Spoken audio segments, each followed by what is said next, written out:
Hi everybody, I just want to say that I apologize for everything I've done. Most likely I'm going to get caught. And sorry about that girl in Central Oregon. And I just want to let family members. This is Andrea Maes, and the man recording the video is Edwin Lara. One of them, if you could take a guess, has abducted the other. All of this only a day after he brutally murdered another woman for absolutely no reason. This story is extremely dark, complicated, and twisted, so we'll need to start from the beginning.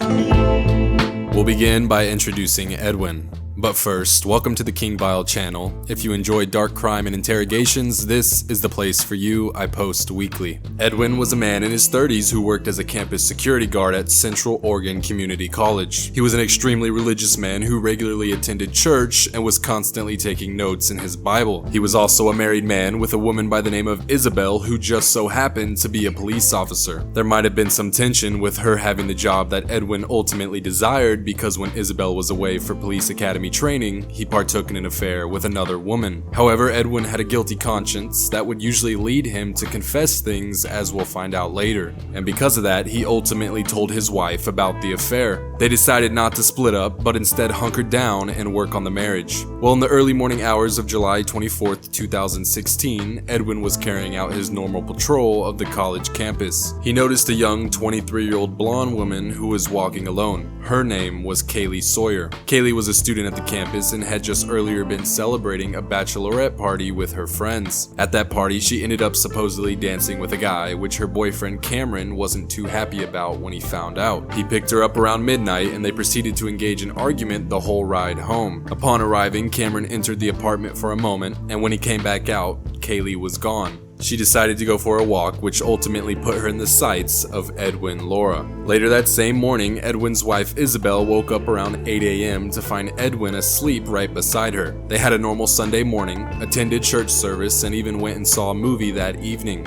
However, the next morning, Isabelle began to notice that Edwin was acting reserved and out of the ordinary. He eventually told his wife that he needed to tell her something. He proceeded to say that he had killed a woman. He told his wife that he accidentally ran over a girl with his patrol vehicle on campus. He explained that after he realized she was dead, he panicked and ultimately hid the body. Like I said, this story has many twists that will be revealed later. After crying and telling his wife the version of the story, he grabbed her gun out of her purse and took off in the car. Isabelle waited around for a few hours debating on what to do, then decided to head to the police station where she would explain what Edwin told her.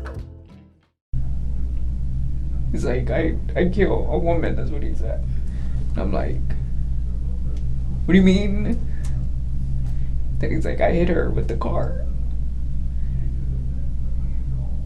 And did he tell you which car? He said the security, the job, the car that they used at the job. And what did you say to that? So I'm like, what do you mean? What do you mean you hit her? And he's like, yeah, I hit her and I panicked. And I'm like, what do you mean by you hit her panicking? What did you do? Did he say, I hit her in a panic? He said, I don't remember exactly the words that he said, but he said something that he hit her with the car, yeah, and then he panicked. Okay. So then I asked him, like, that's what I was trying for him to explain to me. So you hit her with the car, that's an accident. Yeah. Why? What do you mean you panic? What do you mean? And what did he say? He just kept saying, I panic, and at that point he's already, like, he got up and he's already, like, going into the room and walking back and forth. And I'm not really quite understanding what he's telling me. And I'm like, and then I kept asking him, what does it got to do with you hitting her and now you panic and you hit the body? But it wasn't making any sense to me because I'm like, why would somebody that do that, especially you, especially him? Like, it doesn't make any sense.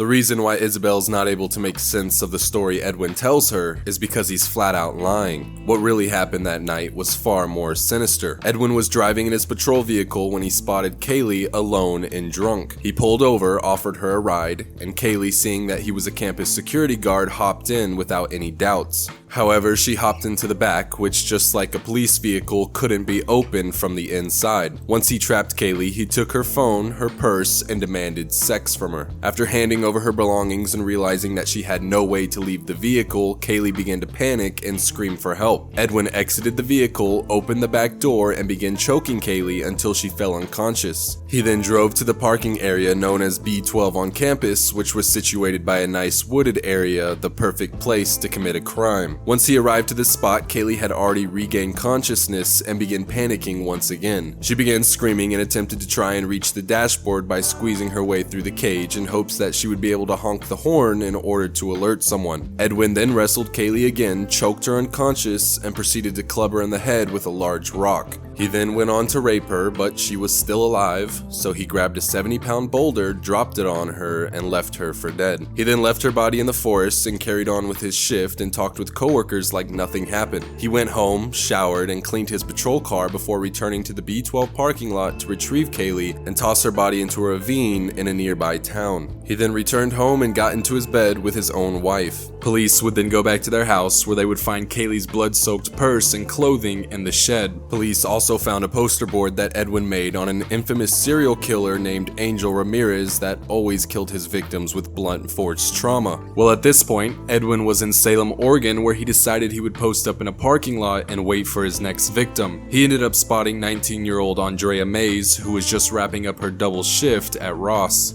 As she was sitting in her car with her windows down, Edwin reached in, unlocked the door, and pointed a gun at her. They then drove all the way down to California where they got a hotel room, and Edwin would start to behave extremely creepy with Andrea. He forced her to take sleeping pills and began to lick her earlobes. At some point, Andrea had an alarm go off on her phone, and quick thinking, she told Edwin it was because she needed to take medication for an STD. She ultimately stopped a bad situation from getting even worse. Shortly after, they headed out where they drove through the night to yet another hotel. At this hotel, Edwin decided that they needed to abandon Andrea's vehicle because it was leaking oil and he was worried it would eventually break down. They saw a man named Jack Levy unloading camera equipment into his room. Edwin took Andrea with him, walked into the room of Jack, and pointed the gun at him, demanding his keys. After Jack refused, Edwin shot him in the stomach. He then panicked, grabbed Andrea, and drove off to the gas station next door. At the gas station, there was a car parked getting gas with a 17-year-old driver and a grandmother and younger brother in the back. He approached the car, threw Andrea in it, and pointed the gun at the driver's head, telling him to drive. While they were driving, Edwin would start to ask everyone in the car if they ever had an urge to kill. He explained to them that he used to be a good guy, but ultimately got the urge to kill and ran over a girl with his vehicle. He told them that he kidnapped the woman with him and even shot a man at a hotel. They eventually pulled over at a rest stop, and Edwin decided he would leave the 3 new people he picked up and drove off with Andrea. At this point, he recorded a video on Andrea's phone in which he wanted her to post on Facebook.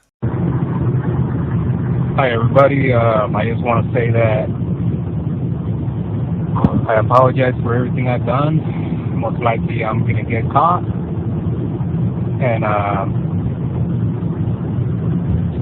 sorry about that girl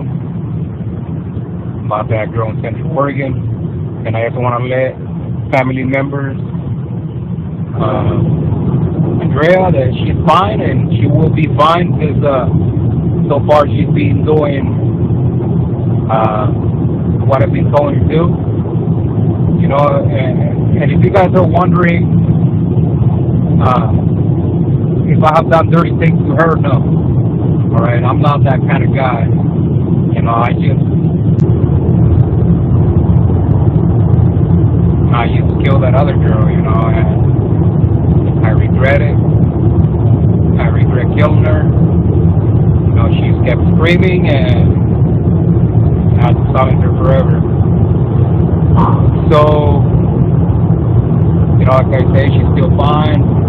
We're driving and she'll be home pretty soon. I'm sorry to her grandma and her family members, to her boyfriend. You know, I'm sorry for everything that I caused. Okay, and You'll see her pretty soon. Okay? Tell the cops that not to shoot us, because if they shoot us, then that's not my fault. Okay? But sorry, everybody. Bye. Shortly after recording the video, Edwin decided to call 911. 911 emergency reporting. Yes, hi. This is Edwin Lara, and I'm the guy on Interstate 5 going at high speed. I know you guys have the chopper on me already. Yeah. And, I just want to say I am going to turn myself in. Okay, where are you at? Okay, I'm on I-5. I think close to Reading, if I'm right. So, I am wanted for murder in the state of Oregon. Okay. Edwin, Yeah. where are you at right now? Can you stop? I am going to stop once I hit Reading. Once I'm in Reading, I'm going to stop. Okay, can you tell me where you are right now? I have no idea. Okay. Let's see. There's a sign right here. 50 miles from Reading. You're 50 miles away. Can you see a mile mark or anything? From Corning. You're 50 miles from Corning. Yeah, 50 miles from Corning. 50 miles south or north of Corning. Are you by yourself or? No, I have someone with me. I kidnapped her in Oregon. She's innocent. Her name is Andrea. What's your last name? He doesn't know. I'll let her give her last name so you can call her family, okay? Okay. Just give me a second. What's your name? Hello? Yeah, hi. What's your name? Andrea?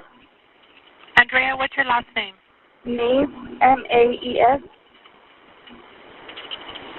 Okay, are you hurt at all, Andrea? No. No? Okay. I'm not going to stop right here. I'm just going to turn myself in Corning. Okay? Are you going to Corning Police or where are you going? Yeah, I'm going to Corning Police. But I want to ask you a favor. Uh-huh. So I have asthma.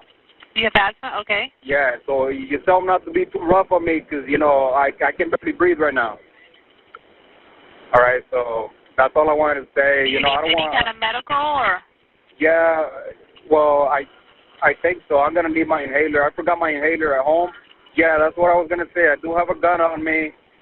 I am not going to flash the gun, so you tell them not to shoot me. Okay. I don't want to die. Okay, you stick by your word, though. I'll let them know. Yeah, I'm going to let them know. Don't hurt Andrea. She's a nice girl. Don't hurt her. I'm actually calling my family just to say bye to them. So once I'm done calling all my family, then I'll turn myself in.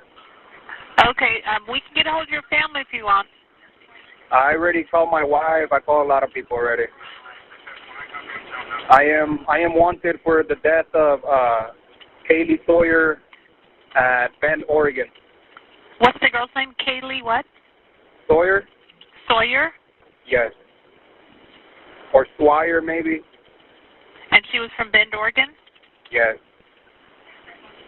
I just want to say that it was an accident. So I work for Campus Public Safety there. And she was really drunk, and I didn't see her, and I ran her over. Okay. And then after that, I just she was still breathing, and then she was screaming, and I decided to silence her forever. You want me to throw my gun out of the window right now? Not right now. No. Don't do that right now. All right. I just want you to stop safely.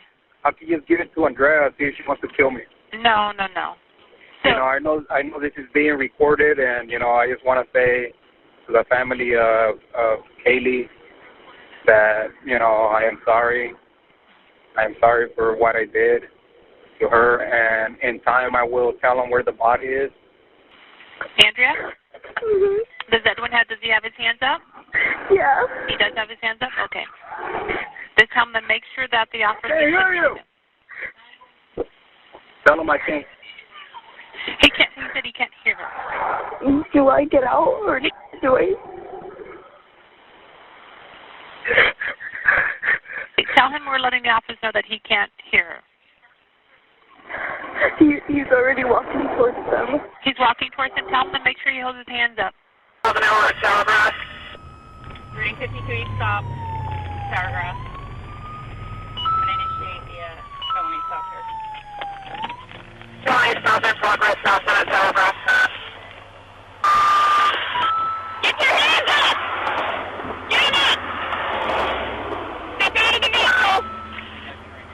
You got me? Step out of the vehicle! Turn around! Turn around! Keep turning around! Walk back!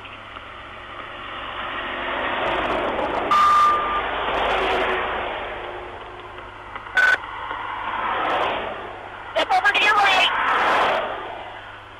Step over to your right! Away from traffic!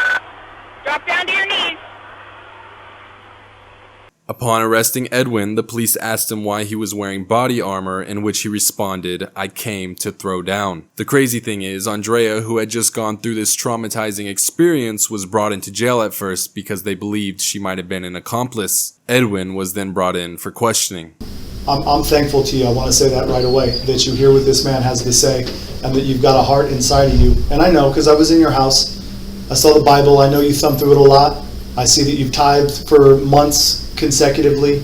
I know you have God in your heart, okay? And that's just not a trick. That's eternal, right? You know that.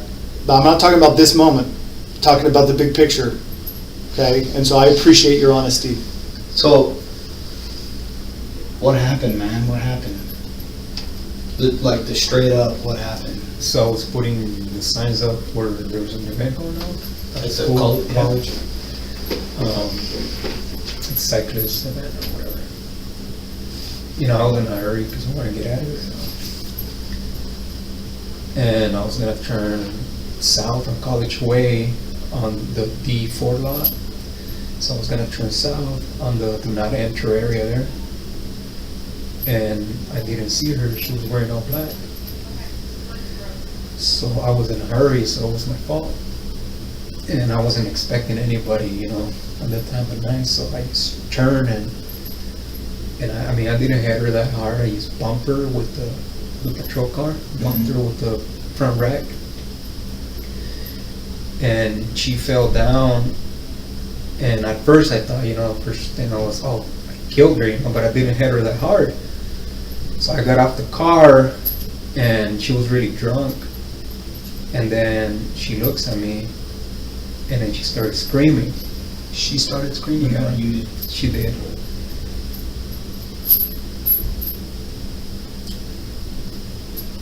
So I panicked and I just grabbed her by the throat and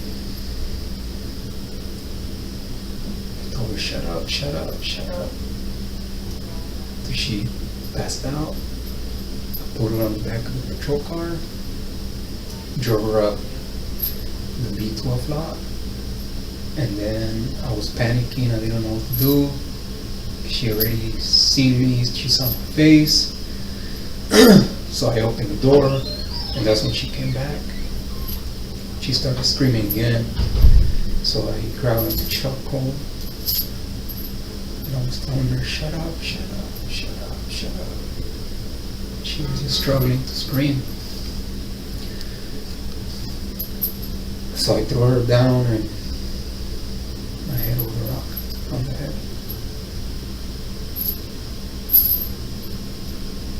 After that, I dragged her body behind a tree there and I hit her with another rock. So a couple things you need to understand, and we're finally getting to the real problem here. We really are. Is you knew she was never getting out the car the moment you shut that door. Well, let me finish. You need to let me finish, right? Because I know this, okay? Because you said you were a hooker. She's like, no. Immediately you go to give me your purse and your phone. Well, I knew she wasn't going to get out. She wasn't gonna survive that encounter, was she? No. Because you can't rape her and let her live, can you? And she can't make a phone call if you have it. I wasn't going to rape her. Well, you can't let her live. Edwin, we're missing something here, man. Look, yeah, I know what you guys are thinking, and it makes perfect sense. It does. Because Why would you I know ask? where you got- Why would you ask for her purse? What was in your head that made you want her purse? Because, you know, Just in case she had a gun? She could defend herself. She was gonna use her phone. to call 911, call for help. So, but listen to this. According to your story, This is where it does not make sense. If your intent isn't already there to do some kind of harm or some kind of evil to her, some friggin' evil that's there, bro, it's there. You just gotta face it down, man. You can't cower away from it. You face that damn thing down right now. If you know the only way, if you don't have intent in her head, your thought is, I gotta keep that phone away from her because she's gonna call from help before anything bad's even happened. You've already made a decision. Am I right or am I wrong? Help me. So I made the decision at that time to silence her. To kill her. Let's be real. When you say silence her, you mean kill her. Is that correct? During the interrogation, Edwin still tried to blame the death of Kaylee as ultimately a bad accident. He never showed any emotion of the murder, only when they mentioned that he was going to end up in prison. Edwin did end up pleading guilty to avoid the death penalty and is currently spending life in prison without the possibility of parole. I'm curious to hear your thoughts on the case, so let me know in the comments, and if you have any case recommendations, also let me know. I'll see you in the next one. Stay safe.